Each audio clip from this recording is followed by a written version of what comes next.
జై శ్రీకృష్ణం వందే జగద్గురుం. భగవద్గీత మకరందము 15వ అధ్యాయము పురుషోత్తమ ప్రాప్తి యోగము. పరమాత్మ పదమును పొందిన వారు మరలా జన్మబంధమును తగుల్కొనరని వచించుచున్నారు. 6వ శ్లోకము. న తద్భాసయతే సూర్యో న శశాస్కో న పావకః యద్గత్వా న నివర్తంతే తద్ధామ పరమం మమ. పరమాత్మ స్థానమును సూర్యుడు గాని చంద్రుడు గాని అగ్ని గాని ప్రకాశింపజేయజాలరు. దేనిని పొందినచో జనులు మరలా ఈ సంసారమును తిరిగిరారో అది నా యొక్క శ్రేష్టమైన స్థానము అయ్యున్నది. సూర్య చంద్రాగ్నులు దృశ్య వస్తువులను ప్రకాశింపజేయుచున్నవి. నేత్రము ఆ సూర్యాదులను ప్రకాశింపజేయుచున్నది. బుద్ధి ఆ నేత్రమును ప్రకాశింపజేయుచున్నది. ఆత్మ ఆ బుద్ధిని ప్రకాశింపజేయుచున్నది. కావున ఇక సూర్యాదులు ఆత్మనెట్లు ప్రకాశింపజేయగలవు. ముండకోపనిషత్తునందు ఈ విషయము చక్కగా నిరూపింపబడినది. నత్ర సూర్యో భాతి యద్గత్వా న నివర్తంతే. ఆత్మస్థానమును పొందిన వారు మరలా జన్మ పరంపరలందు సంసార దుఃఖ రూప గర్తమునందు పడరు.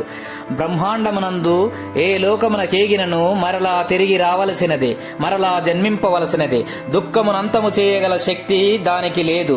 కాని ఒక్క పరమాత్మ స్థానమునకు మాత్రము అట్టి శక్తి కలదు.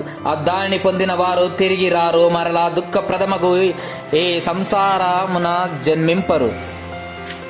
పునరావృత్తి రహిత శాశ్వత కైవల్య పదమే అయ్యది. ఈ విషయమునే పై శ్లోకములో యస్మన్ గతాన నివర్తంతి భూయః అని తెలిపియుండిది. తన యొక్క స్థానమును వర్ణించుచు భగవానుడు పరమం శ్రేష్టమైనది అని పేర్కొనినందువలన భగవానుని దృష్టి యందు అన్ని పదములలోకి ఆత్మపదమే బ్రహ్మరూప నిజ పదమే సర్వశ్రేష్టమును అభిప్రాయమును వెలిబుచ్చినట్లయినది. కావున దేవుని దృష్టిలో ఏది గొప్పదో దానినే ప్రాజ్ఞుడు అనుసరించవలను గాని ప్రాపంచిక జనుల దృష్టిలో గొప్పదగు వస్తువును కాదు. జీవుడు వాస్తవముగా తన యొక్క అంశయేనని భగవానుడు తెలుపుచున్నాడు. భగవద్గీత మకరందము 15వ అధ్యాయము పురుషోత్తమ ప్రాప్తి యోగము. 7వ శ్లోకము.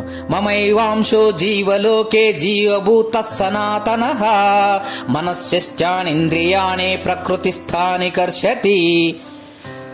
నా యొక్క అనాదియగు నిత్యమగు అంశము జీవలోకమందు జీవుడై ప్రకృతి యందున్న త్వక్చక్షు శ్రోత్ర జిహ్వాఘ్రాణ మనములందు 6 ఇంద్రియములను ఆకర్షించుచున్నది. మమైవాంశః జీవుడు జీవాత్మ దేవుడు వాస్తవముగా వేరు వేరు కాదు. దేవుని అంశమే జీవుడు. జీవుడు సాక్షాత్ దేవుడే. ఇరువురును సనాతన స్వరూపులే, నిత్యులే. కాని అజ్ఞానవశమున ఉపాధి సంబంధం వలన జీవుడు ఆ ఉపాధి గుణములను తనయందు ఆరోపించుకొని ఆ ఉపాధికి చెందిన ఇంద్రియాదులతో కూడిన వాడిగా తన్ను భావించుకొనుచున్నాడు. ఘటాకాశము విశాలాకాశము యొక్క అంశ మాత్రమే అగును. విశాలాకాశము యొక్క లక్షణములన్నీయు ఘటాకాశమునందు ఉండినవే ఉన్నవి.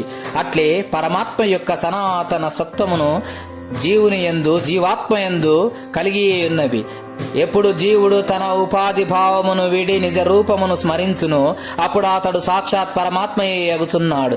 మమైవాంశః అని జీవుని కూర్చి చెప్పుట వలన భగవంతుని యొక్క అంశమే జీవుడని తేలుటచే ఇక నట్టి భగవదంశములో తక్కువ ఏమి ఎక్కువ ఏమి. కావున సర్వజీవులను సమానులే, సర్వులు భగవదంశ స్వరూపులే అని విజ్ఞుడు తలంచి సర్వజీవుల ఎడల ప్రేమ దయ సమబుద్ధి కలిగియుండవలెను.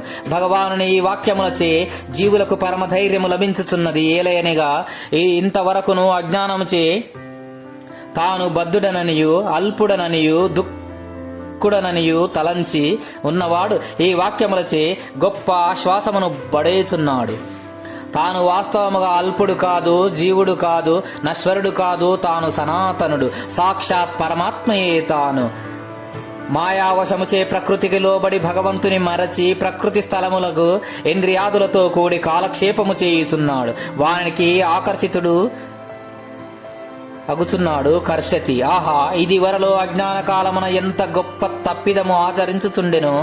ఇప్పుడు ఈ భగవద్వాక్య స్మరణముచే జ్ఞానము కలుగ అట్టి పొరపాటునకు ఆస్కారము లేదు. తిరిగి తన అమర ఆనంద ఆత్మస్వరూపను గూర్చి చింతించి జీవుడు దానితో ఐక్యమందవలను. అది మోక్షము. జీవుడు తన స్వస్థానము ఈ జీవలోకము కాదనియు ఆత్మలోకమని భావింపవలను. జై శ్రీకృష్ణం వందే జగద్గురుం. భగవద్గీతా మకరందము.